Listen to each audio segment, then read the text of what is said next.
नमस्कार दोस्तों, एक बार फिर से आप लोग का बहुत बहुत स्वागत है हमारे ऑफिशियल यूट्यूब चैनल अविजन एसएससी बैंक एग्जाम्स पे। मैं हूँ आप लोग के साथ उर्वशी सिंघी और आज का जो हमारा टॉपिक ऑफ डिस्कशन दोस्तों रहने वाला है वो रहने वाला है top 10 current affairs based on 29 of July 2022। आशा करते हैं कि आप लोग सब लोग घरों में बिल्कुल अच्छे होंगे, सुरक्षित होंगे। सेशन को स्टार्ट करने से पहले दोस्तों मेरी आप लोगों से एक छोटी सी रिक्वेस्ट रहेगी कि जो भी हमारे चैनल पर नया जुड़ा है या फिर वीडियोस को पहली बार देख रहा है, make sure that you hit the subscribe button. Also, don't forget to press the bell icon. Also, share this video with your friends as well. सिर्फ इतना ही नहीं दोस्तों, अगर आप लोग चाहते हैं कि सेशन की पीडीएफ आप लोग को मिल जाए तो डिस्क्रिप्शन में जाकर लिंक की हेल्प से सेशन की पीडीएफ को भी आप लोग अवेल कर सकते हो। और साथ ही साथ आप लोग हमारा ऑफिशियल टेलीग्राम चैनल अविजन इंस्टीट्यूट के ग्रुप को भी जरूर ज्वाइन कीजिए। साथ ही साथ दोस्तों आप लोग हमारा ऑफिशियल ऐप भी इंस्टॉल कर सकते हो जो कि बहुत इजीली अवेलेबल है प्ले स्टोर्स पर, जहां पर आपको free video lectures, latest articles, daily quiz, daily current affairs, free mock test, GK capsule, job notification and 1000 plus online test, ऐसी सभी चीजें उपलब्ध करवाई जाएंगी। तो देर किस बात की दोस्तों, जल्दी से जल्दी जुड़ जाइए अविजन इंस्टीट्यूट के साथ और अपनी प्रिपरेशन को और मजबूत बना लीजिए। तो study any time anywhere with Avision institute. Let's just start with our session today. तो पहला क्वेश्चन आज के जो सेशन का हमारा रहेगा दोस्तों आप लोग के सामने ये रहा, among the following who becomes India's richest women for the second consecutive year in a row. तो दोस्तों यहाँ पर आप लोग को बताना है, बिल्कुल सिंपल है कि यहाँ पर कौन इनमें से कौन इंडिया की रिचेस्ट विमेन बनी है, ठीक है, दूसरी बार लगातार, ठीक है, एक ही रो में दूसरी बार लगातार यहाँ पर कौन इंडिया की सेकंड कॉन्जिक्यूटिव महिला ऐसी रही है दोस्तों जिन्हें इंडियाज रिचेस्ट विमेन यहाँ पर बोला गया है। फाल्गुनी नायर, रोशनी नादर, किरण मजूमदार और Asha Jain. The correct option here will be Roshni Nadar. ठीक है, अब इसके बारे में पूरी बात हम करेंगे। तो Roshni Nadar India's richest women second year in a row, right. तो यहाँ पर एक कॉन्जिक्यूटिव ईयर यहाँ पर रिचेस्ट विमेन रही है इंडिया की। पूरी बात करते हैं।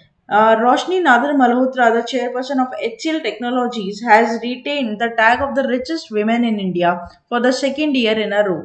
As of 31st December 2021, Roshni Nadar total wealth stood at rupees 84,330 crores, right? तो दिसंबर 2021 तक की बात करें तो इनका जो कैपिटल था या फिर इनका जो वेल्थ था दोस्तों यहाँ पर कम से कम 84,000 करोड़ रुपीज अप्रोक्सीमेटली यहाँ पर आपको देखने को मिला। ठीक है, according to the third edition of Kotak private banking Hurun leading wealthy women list, Roshni Nagar was followed by Nykaa owner Falguni Nayak and overtaking Kiran Mazumdar Shaw, a Biocon, with a total wealth of rupees 57,520 crores, right? तो यहाँ पर दोस्तों इन्हीं के competitive में नायका की जो यहाँ पर नायका की यहाँ पर जो ओनर है, या फिर आप बात कर सकते हो मजूमदार, ठीक है, मजूमदार किरण मजूमदार शो, वो भी बायोकॉन की, सब इनके साथ यहाँ पर कंपटीशन में यहाँ पर रहती है दोस्तों, है ना। Falguni Nayar is the world's 10th richest self made women. Wealth of a women featured in the Hurun list has almost tripled during the last year, the report noted. The cumulative wealth of the top 100 in the list surged 53% to 4.16 lakh crores from 2.7 lakh crores in 2020. Simple बात क्या है, आपको इतना depth में जाना नहीं है, figures आपको लर्न करनी नहीं है दोस्तों।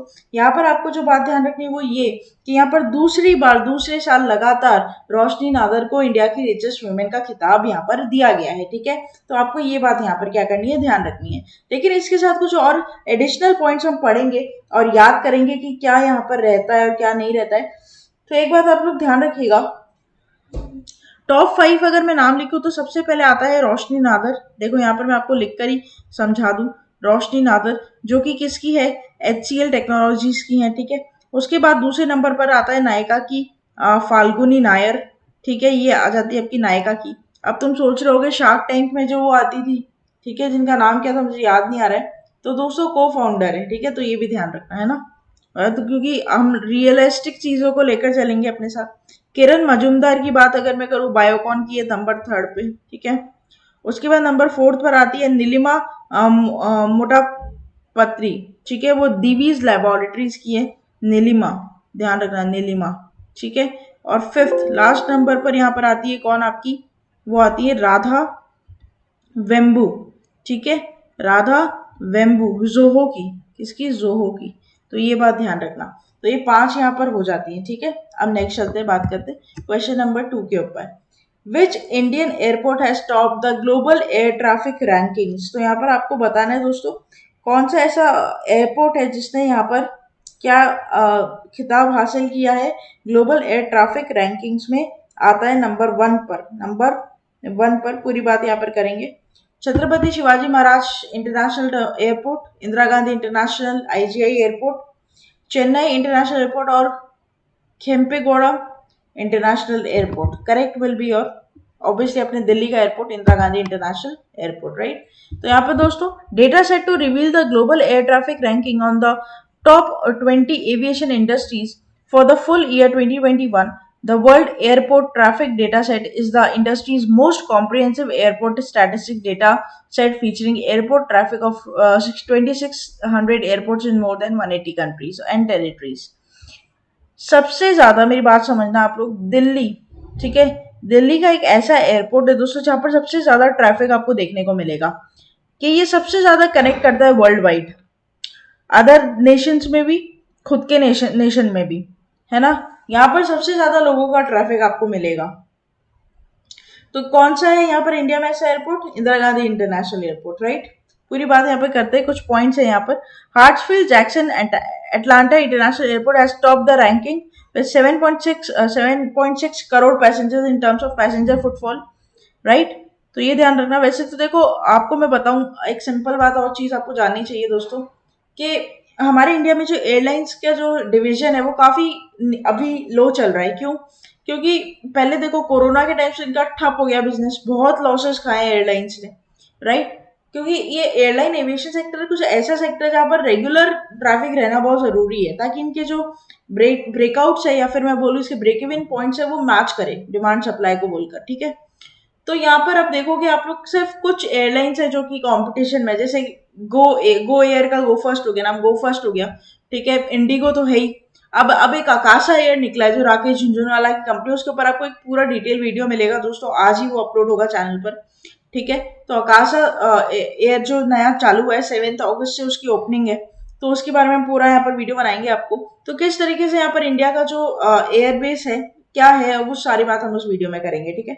From India, the Indira Gandhi International Airport in New Delhi has been ranked among top 20 as the 13th busiest airport, right? With a witness of 3.7 crore passenger footfall in 2021, right?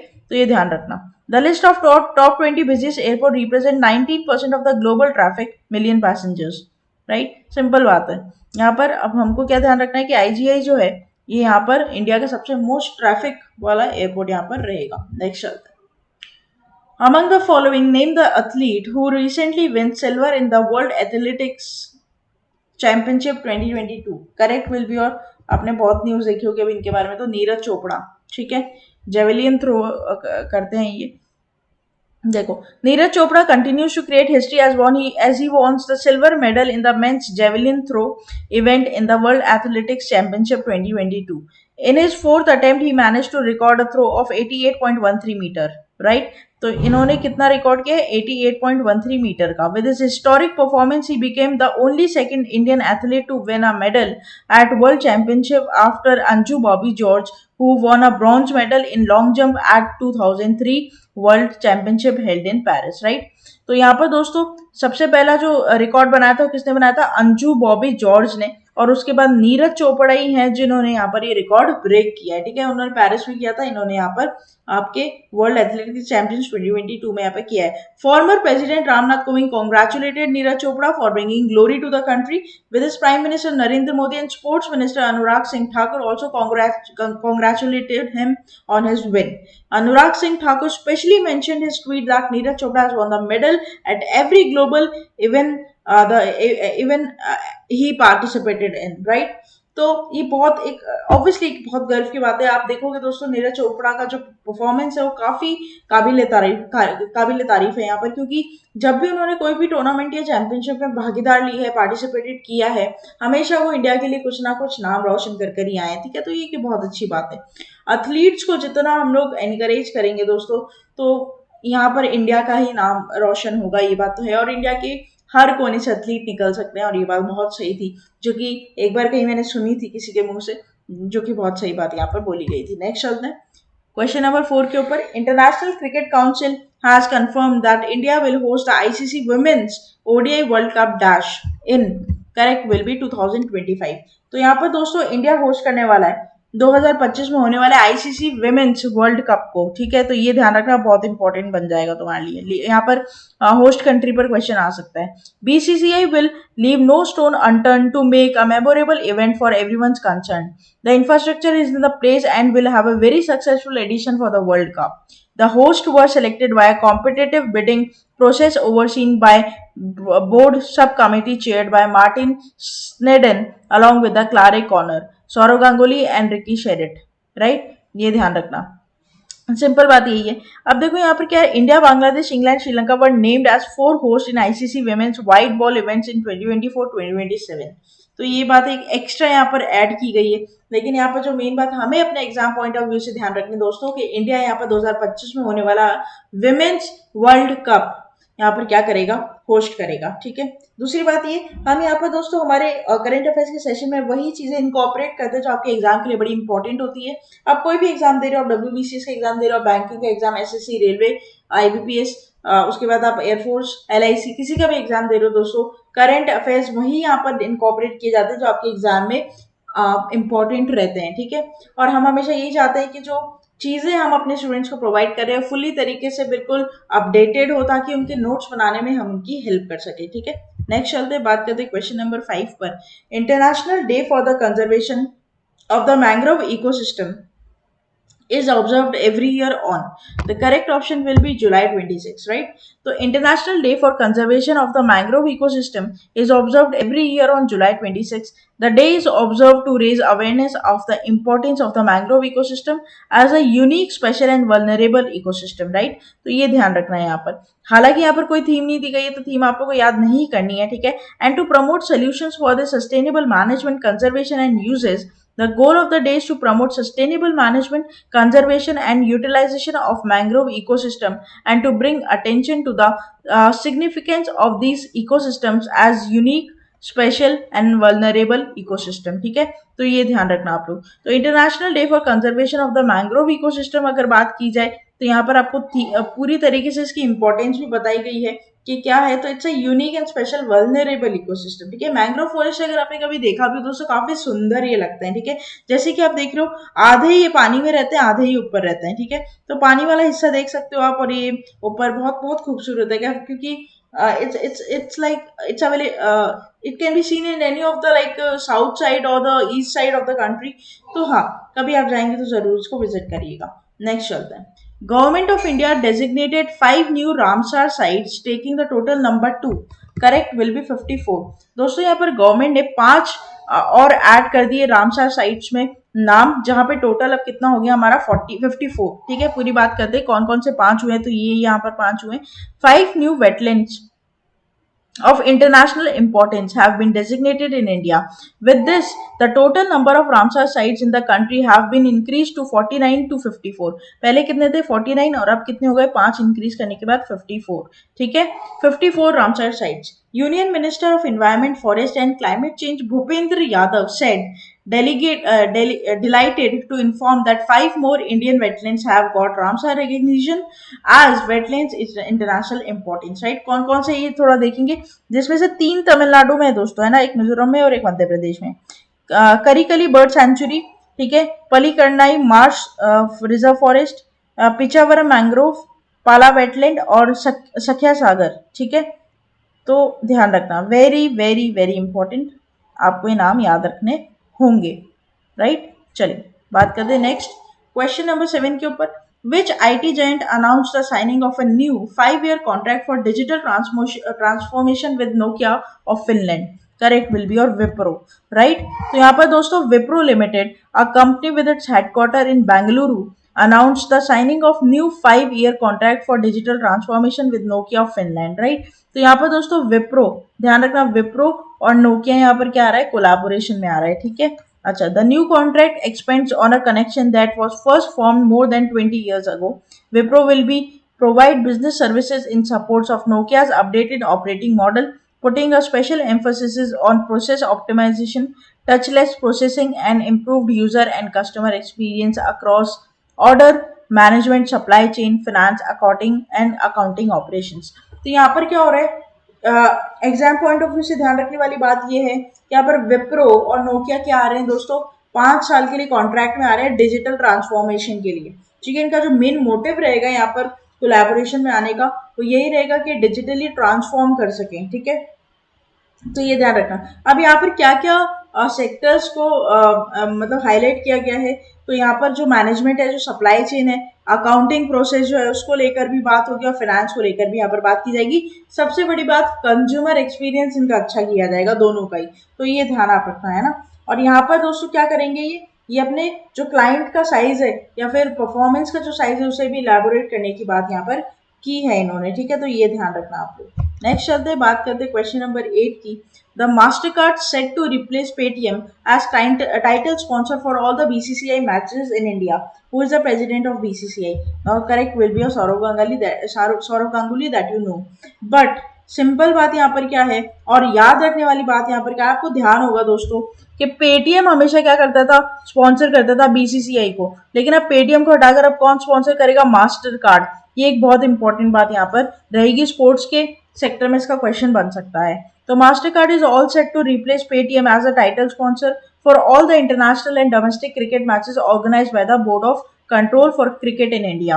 Paytm held the rights till the end of 2023। ठीक है, 2023 तक की उनके rights है, उसके बाद से master card क्या करने लग जाएगा, यहाँ पर इसको स्पॉन्सर करने लग जाएगा टाइटल को बीसीसीआई के। ठीक है, Paytm requested BCCI to assign its India home cricket title credits card major mastercard. Paytm has reportedly missed the July deadline to request the reassignment, right?